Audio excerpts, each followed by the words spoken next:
ఓం జై హనుమాన్. ఈరోజు ఏం చెబుతాను అంటే నా గురించి కొన్ని విషయాలు చెబుతానండి.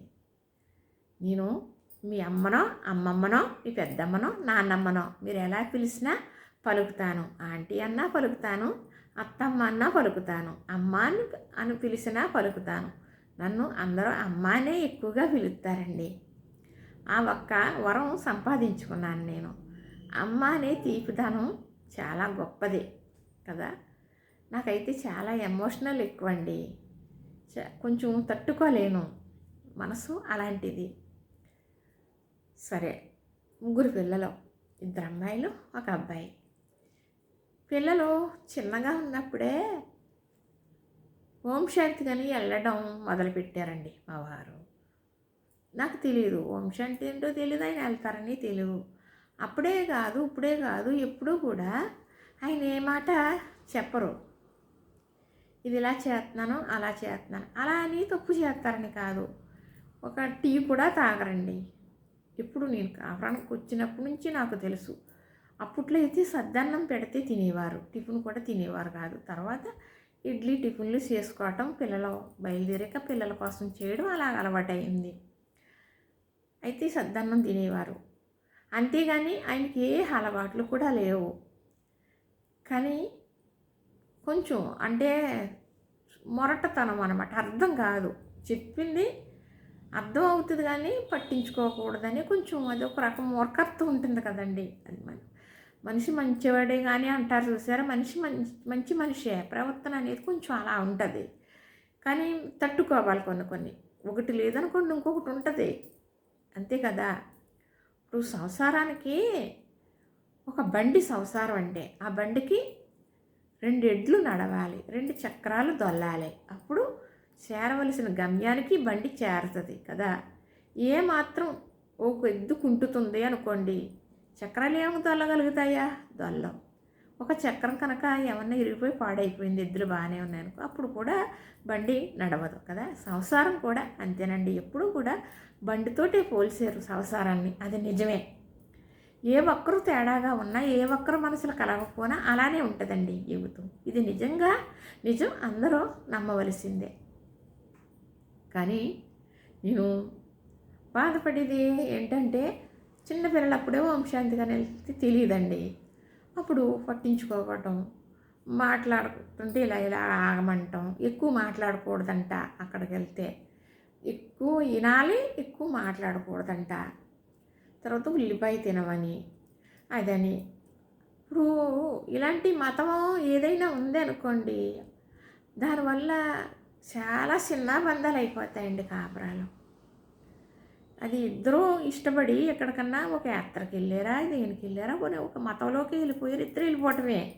ఒకరు వెళ్తారని ఒకరు వెళ్ళరు, ఒకరిది మతం కాదు ఒకరిది మతం. అప్పుడు ఏమైంది అంటే సంసారం రోడ్డు పట్టం ఖాయం. నిజంగా ఎంత అంటే చాలా కష్టమైన పరిస్థితి ఎదుర్కోవాల్సి వస్తుంది.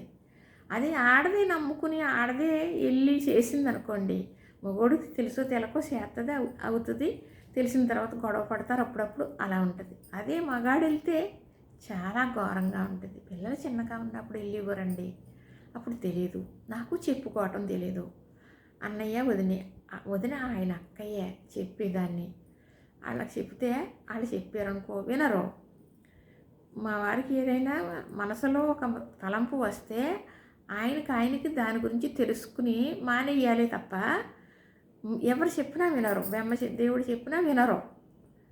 ఎందుకంటే తనం అనుకున్నదే రైటు, తనం చేసేదే కరెక్టు.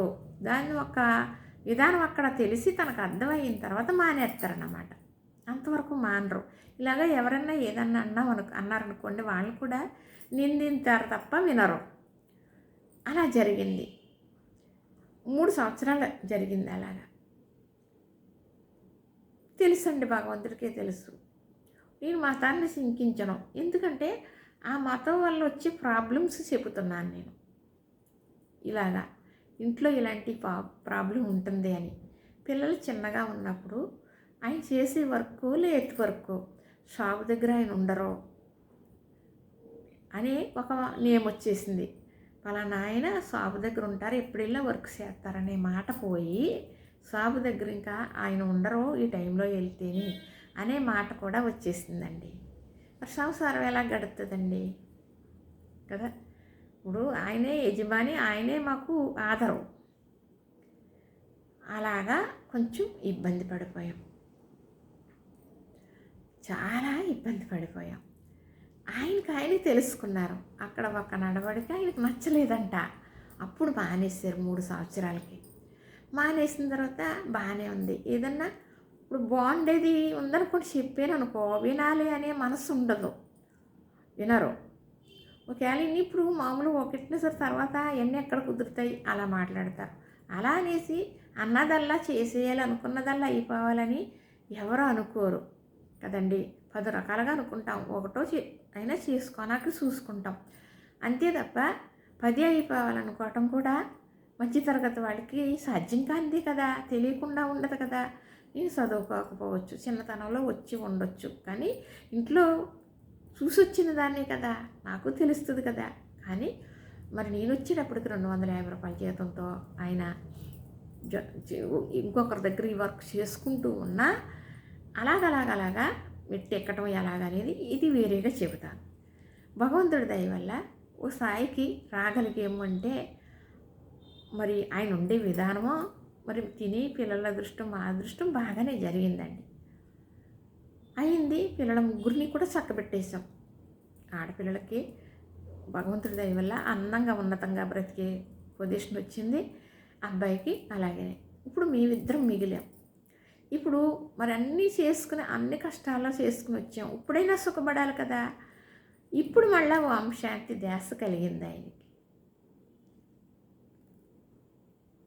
ఎవరో వెళ్తున్నారో అలాగ నేను వెళ్ళాలి అని కొంచెం ఆయన బుర్రలోకి వచ్చింది, చెయ్యాలనే ఒక ఆలోచన అన్నమాట అండి. అలా చిన్నతనంలో ఒక 8-9 సంవత్సరాలు ఉన్నప్పుడంట నిదట్లో లేచి కూర్చుని ఏడిసి నాకు ఇప్పుడు జీడి గింజ కాల్చి ఇమ్మని ఏడితే వాళ్ళ నాన్నగారు లేచి అది కాల్చి పొయ్యిలో అది సిగగొట్టితే అది గుడ్లా రావాలంట, ముక్కలు అవ్వకూడదంట.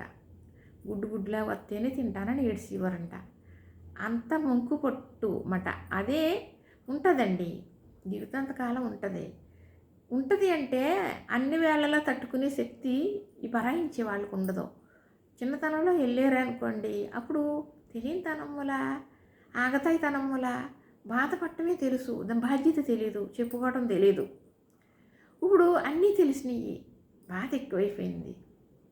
ఇప్పుడు ఇందుకు పొద్దున మాటలు ఉన్నాం అనుకో, నేను టీ తాగుతా కూర్చొని ఆయన కూర్చొని టీ తాగరు కదా, మరి మాట్లాడుకోవాలి, మంచి చెడ్డ చెప్పుకోవాలి, ఈ అబ్బాయి గురించి ఆ అమ్మాయి గురించి అనిపిస్తుంది కదా.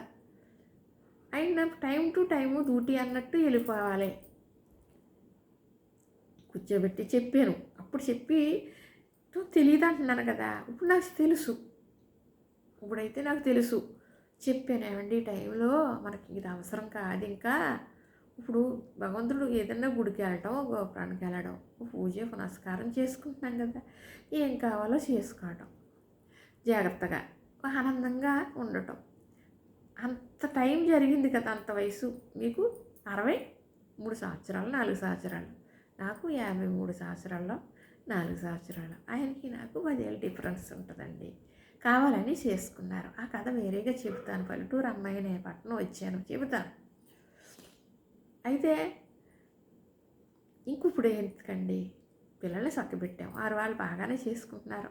వెళ్తే ముచ్చటగా 4 రోజులు ఉండొస్తాం, లేదు మన ఇంట్లో మనం ఉంటాం. ఈరోజు హ్యాపీగా ఉన్నాం. ఇలాగే ఉండాలి. ఇంకా అయింది ఏదో అయ్యింది. ఇప్పుడు నాకు తెలియనితనమో శాతకందనం అయిపోయింది. ఇప్పుడు ఇలా కదా మనం ఈ వంశాంతులు అయ్యి ఇంకెందుకండి, మన ఇద్దరం బాగా ఉంటుండగా అలా వెళ్ళకూడదు ఎక్కడికి. నేను లేననుకోండి మీరు వెళ్ళొచ్చు, ఎందుకంటే మీరే ఉంటారు కాబట్టి, ఇంకా పిల్లల దగ్గరికి వెళ్ళరు కాబట్టి అక్కడ ఏదో శాంతంగా ఉంటుందని ఏదో మిమ్మల్ని అనేవాళ్ళు ఉంటారు. మీకు నేను బాధ్యత, నా బాధ్యత మీకు ఉంది కదా, మరి మీరు అలా వెళ్ళారనుకో నాకు బాగోదు కదా అని చెప్పారు. చెప్పినా వినే మనస్తత్వం ఉండాలి, ఉండదు అండి. మంచి మనిషి కాదని నేను అన్నండి, ఎందుకంటే ఏ అలవాట్లు లేవు, తెలీదు. ఏ అలవాట్లన్నా ఉంటేనే బాధపడతాం. ఆ బాధ అనేది ఎలా వస్తుందో తెలీదు కదా. బాధలన్నా ఒంట్లో రోగాలన్నా టైం టైం టు టైము చుట్టాల్లాగా వస్తూనే ఉంటాయండి. వస్తూనే ఉంటాయి. అవి భరాయించే శక్తి అన్ని వేళలా ఉండకపోవచ్చేమో తప్ప వస్తూనే ఉంటాయి. ఎవరు ఎంతమంది ఏమన్నా కట్టుకున్న భర్త అండందనుకోండి, ఎంతో ధైర్యం తినకపోయినా బతికేయచ్చు. పట్టించుకోకుండా ఉన్నట్టుగా ఉంటే చాలా బాధ కలుగుతుందండి. చాలా బాధ కలుగుతుంది. మామూలుగా బాధ కలగదు. లోకమంతా శూన్యం కింద కనపడుతుందండి. పెళ్ళయి వచ్చిన తర్వాత ఒకరోజు అమ్మగారింటికి వెళ్ళాలి అంటే ఎక్కడ ఈయనకు భోజనం అవ్వదనో, ఇక్కడ ఏదో ఇబ్బంది పడిపోతారని ఇల్లు వదిలి వెళ్ళటానికి బాధపడుతుందండి ఆడది. అలాంటప్పుడు ఆ భర్త వల్లే కదా అలా అనుకుంటుంది. మరి ఆ భర్త వల్లే బాధ కలిగిందనుకోండి, ఇంకెవరికి చెప్పుకుంటుందండి ఆడదే కదా. కానీ కొన్ని ఎంత మంచిగా ఉన్నా, ఎంత బాగా ఉన్నా, ఎలా ఉన్నా పూర్వజన్మ సుకృతమో చేసిందో చెయ్యిందో తెలియదు, కానీ బాధపడటం అనేది ఒక భాగం అయిపోయిందండి. కొన్ని చెప్పుకుంటే మనశ్శాంతి ఉంటుందని చెబుతున్నాను. అలాగని మా వారిని చెడ్డవారని అసలు అనుకోవద్దండి. ఎవరున్నాయి లైక్ చేయండి, షేర్ చేయండి, సబ్స్క్రైబ్ చేయండి.